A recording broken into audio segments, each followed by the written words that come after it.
sahabat Pak Tani, berjumpa lagi dalam channel kita Yanwarte. Nah, dalam video saya kali ini saya akan membahas mengenai cara yang tepat, cara yang bijaksana dalam melakukan pencampuran pestisida. Nah, sahabat Pak Tani, terkadang memang tanaman yang kita budidayakan itu diserang oleh beberapa jenis hama dalam waktu bersamaan. Saya ambil contoh misalnya pada tanaman padi sawah. Terkadang tanaman padi kita itu sudah diserang wereng, di sisi lain juga ada serangan hama penggerek batang. Nah, kondisi yang seperti inilah yang memaksa kita berinisiatif untuk melakukan pencampuran lebih dari 2 sampai dengan 3 pestisida dengan harapan agar organisme pengganggu pada tanaman kita itu dapat terkendalikan dalam satu kali aplikasi saja atau dalam satu kali penyemprotan saja. Namun jika kita salah atau tidak terlalu tepat di dalam melakukan proses pencampuran pestisida, ternyata hal ini dapat menurunkan efikasi atau menurunkan kemampuan daripada pestisida itu untuk mengendalikan organisme sasarannya.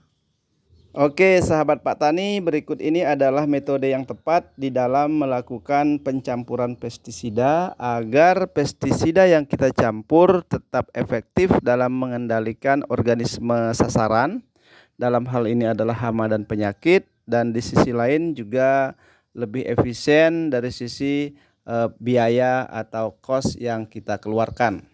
Nah, yang pertama adalah campurkan pestisida di ember terlebih dahulu, kemudian kita aduk, dan setelah kita yakin bahwa pestisida itu sudah larut di dalam air 100%, barulah kemudian kita masukkan ke dalam tangki dan kemudian kita tambahkan airnya sampai penuh. Kemudian hindari atau jangan memasukkan pestisida itu langsung ke dalam tangki karena akan menyulitkan kita dalam proses pengadukan. Sehingga dikhawatirkan akan banyak pestisida yang hanya mengendap di bagian bawah tangki karena mungkin tidak larut sempurna. Nah, yang perlu juga diperhatikan dalam proses pencampuran pestisida itu adalah urutan memasukkan pestisida. Nah, sahabat Pak Tani, formulasi pestisida itu dibagi menjadi 2 formulasi besar, yaitu ada yang formulasinya padat dan ada yang formulasinya cair. Maka rumus yang baik dalam melakukan pencampuran pestisida itu adalah dari padatan ke yang cair. Nah, bagaimana jika pestisida yang kita campur itu dua-duanya cair? Nah, jika dua-duanya pestisida yang kita larutkan adalah cair, maka yang kita perhatikan adalah formulasinya. Nah, yang cair, pestisida cair itu formulasinya ada beberapa. Yang pertama ada yang emulsi konsentrat atau EC, ini yang paling cair. Kemudian ada yang agak kental dengan formulasi soluble konsentrat atau SC. Nah, dalam kasus ini jika kita mencampurkan EC dan SC, maka yang SC kita masukkan dulu, kita aduk, setelah larut baru kemudian yang EC kita masukkan. Nah, bagaimana jika dua-duanya padat? Sama, yang kita perhatikan adalah kode formulasinya, karena dalam pestisida yang formulasi padatan ini juga terdiri atas beberapa jenis formulasi.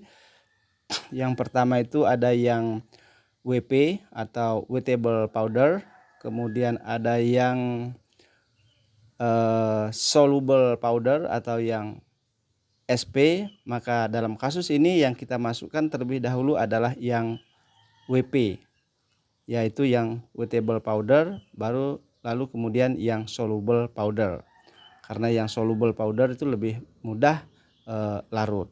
Nah, itu sahabat petani yang perlu diperhatikan dalam melakukan pencampuran pestisida.